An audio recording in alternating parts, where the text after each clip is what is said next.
Welcome students. I hope you're all doing okay and are safe at home. So let's continue with the chapter 1, class 12th, variation in psychological attributes. So today we will be covering again three topics. First is kinds of intelligence, then we will move towards culture and intelligence, again then we will move towards emotional intelligence. So let's continue. Various kinds of intelligence tests. Now we have three classification here on the basis of administration of procedure, on the basis of nature of items, and on the basis of culture. So first, classification talks about procedure of administration. So again we have two types of test here. One is individual test and another is group test. So individual test is when I am giving a test to a particular individual. That is an individual based test. It takes a lot of time and effort, and this type of test require individual attention. That means here administrator needs to establish a rapport with the subject and be sensitive to his or her feelings, moods and expression during the testing session. Individual tests also allow people to answer orally or in a written form or manipulate objects as per the tester's instructions. So here manipulate objects means moving or fixing objects like cubes, blobs, shapes, patterns, etc. with hands to complete a task. So let's move on to the other test, that is group test. So group test obviously gives you a greater data. Here you can give just common instruction, administer a test to a group of let's say 200 individual at the same time. If they have a problem, obviously they can ask, but that data is obviously large. So this is the advantage of a group test, that with common instruction we can gather large data. Example of individual test is Stanford Binet test, and Army Alpha is an example of group test. Second test is on the basis of nature of items, that means on the basis of language criteria. Verbal test requires individual to give verbal response either orally or in a written form. So therefore it can be administered only to a literate people. Next is non-verbal test. So non-verbal test consists of symbol and pictures. So Raven's progressive matrices test is an example of non-verbal test. Here the subject is given an incomplete pattern and he or she needs to complete it by choosing an appropriate figures from the alternatives given. Next is performance test.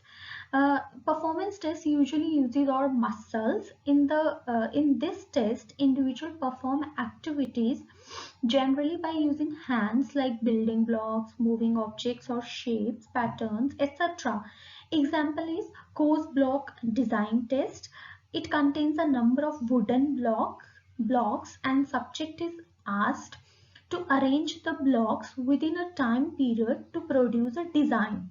So the major advantage of this test is that it can easily administer to persons from different culture.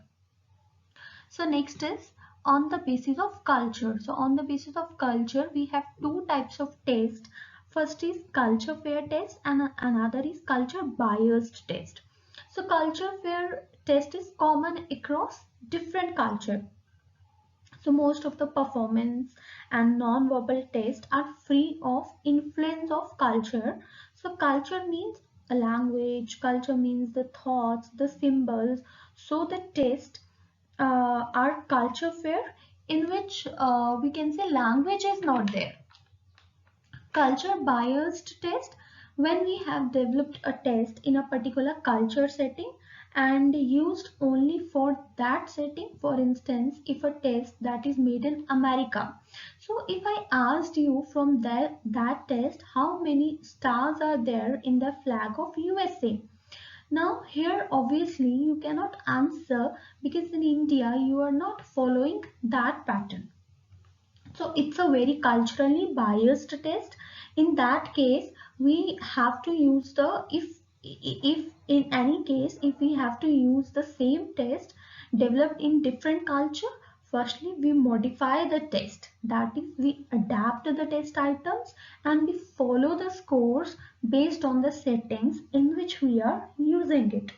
Example of it can be any language test developed for a particular culture. Next topic is culture and intelligence. So it is increasingly recognized that intellectual processes like deep thinking, problem solving, or any other cognitive processes and skills are determined by the socio-cultural context in which people live and grow. Since successful adaptation to one's own socio-cultural environment is considered a sign of intelligence. So it is reasonable to assume that different behaviors may represent a different intelligence in different cultures. So as one would observe differences in what a particular society views as worthwhile, meaningful and valuable. In certain places, for example, the skills needed to be an excellent farmer are more important than the skills needed to be a lawyer. So thus, intelligence is considered a product of culture. Cultural groups differ in their notion of what constitutes intelligence.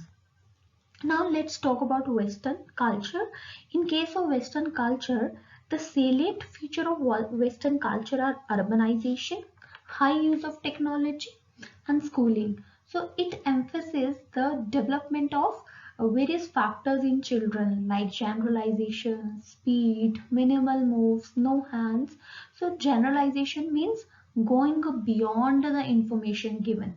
Speed, faster performance is superior. Minimal move means the best performance calls for reaching the solution in fewest steps. No hands means preference for mental rather than physical manipulations, or something of one's own means a preference for originality or creativity. So this kind of culture or this type of culture gives rise to a kind of intelligence called technological intelligence, characterized by attention, observation, speed and higher achievement in school. So intelligence tests developed in West look for these qualities among people. Now let's talk about in case of non-Western culture. In contrast to technological intelligence, many Asian and African culture considered a person intelligent on the basis of social and emotional attributes as well as his or her ability to perform a task. Um, let's take some example of non-Western culture. In China, intelligence is characterized by non-verbal reasoning or silent thinking. Let's talk about Japan. In Japan, intelligence is characterized by qualities of being sociable, humorous, and effective speaker, ability to take another's point of view and admitting mistakes, task efficiency, originality, and reading and writing. Let's take one more example. In Uganda, uh, uh, they consider slow, careful, and active person as an intelligent behavior. So in Indian context, the Indian thought has shown deep concern for human potential and explored its nature in the context of self, society, the universe, and also beyond all these. The Indian view is, we can say, it is holistic and emphasizes mental abilities both in the cognitive and non-cognitive domains and their integration.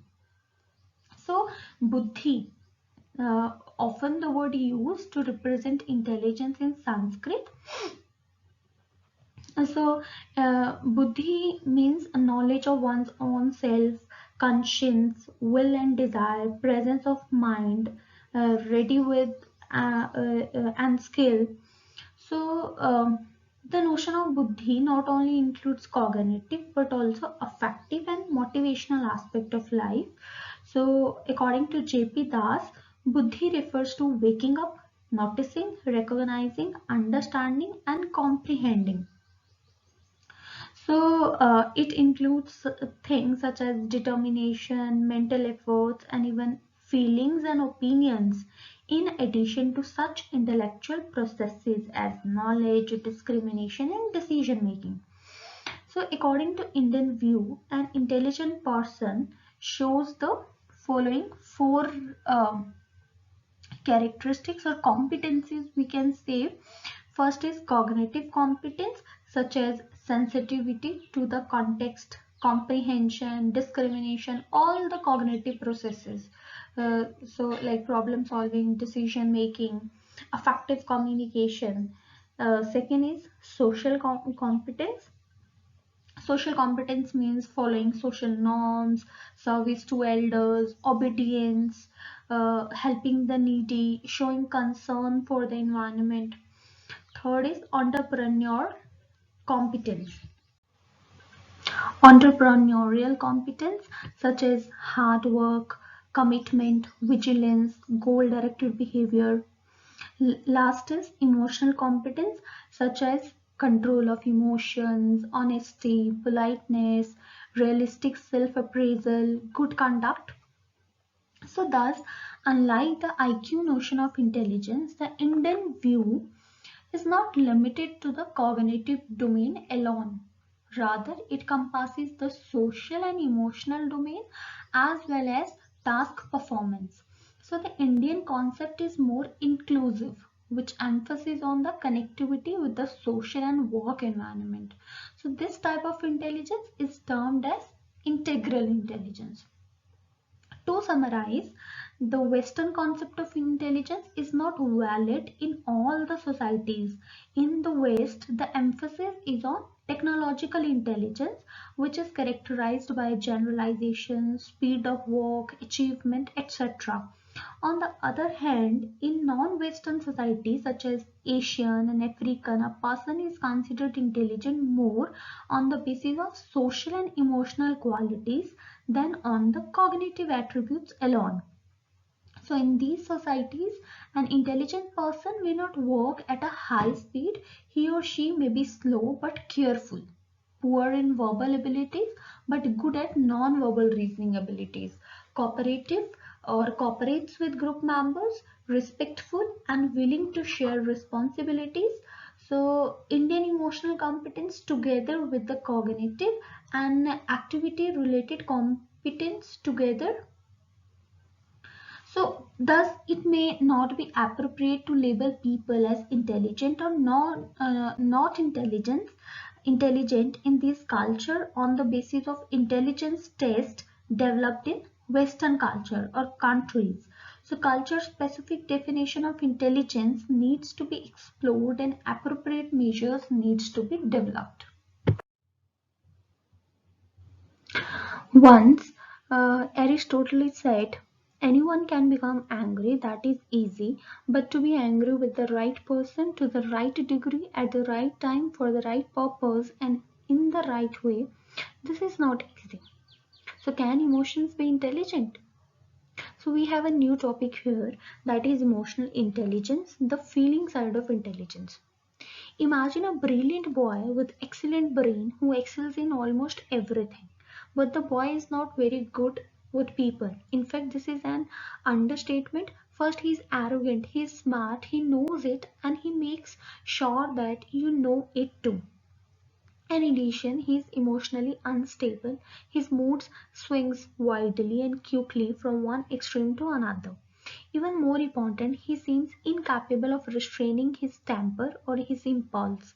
He would get into angry exchanges with teachers because he just does not know when to quiet, when to stop contradicting them and making them look bad in front of the class. So, taken all this into account, the boy can be said brilliant, but only in certain respects. In another, he is truly backward, isn't it? So the example suggests that there is another kind of intelligence quite distinct from that measured by IQ test. In fact, according to one psychologist, Daniel Goleman has argued strongly that this kind of intelligence is more important for a happy and productive life than IQ. So the concept was first introduced by Salovey and Meyer. According to them, emotional intelligence is the ability to monitor one's own and others' emotion, to discriminate among them, and to use the information to guide one's thinking and action. So the emotional quotient means the term EQ is used to express emotional intelligence in the same way as IQ is used to express intelligence. So it has four components: emotional perception, emotional integration, emotional understanding, and emotional management.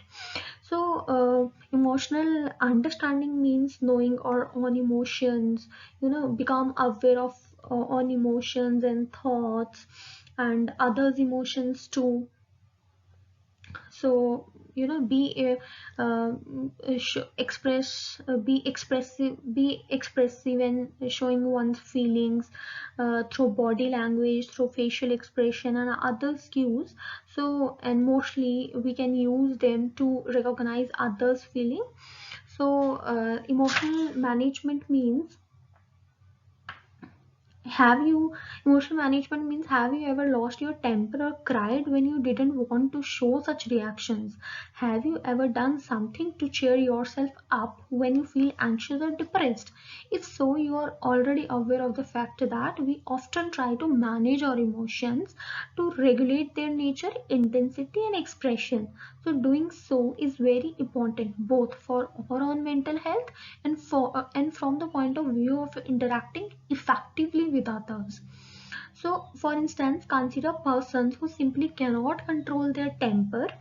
Are they bound for success and a happy life? No, they will probably be avoided by many people and will not get the jobs, promotions, and the lovers they want. So in the same way, emotional perception means recognizing and influencing others' emotion. So this skill is valuable in many practical settings. For instance, if you can perfectly understand others people current mood, you can tell whether it's the right time to ask her or him for a favor. Similarly, persons who are skilled at generating strong emotions in others are often highly successful in such fields such as sales and politics. They can get other people to feel what they want them to feel. So this is all about emotional intelligence.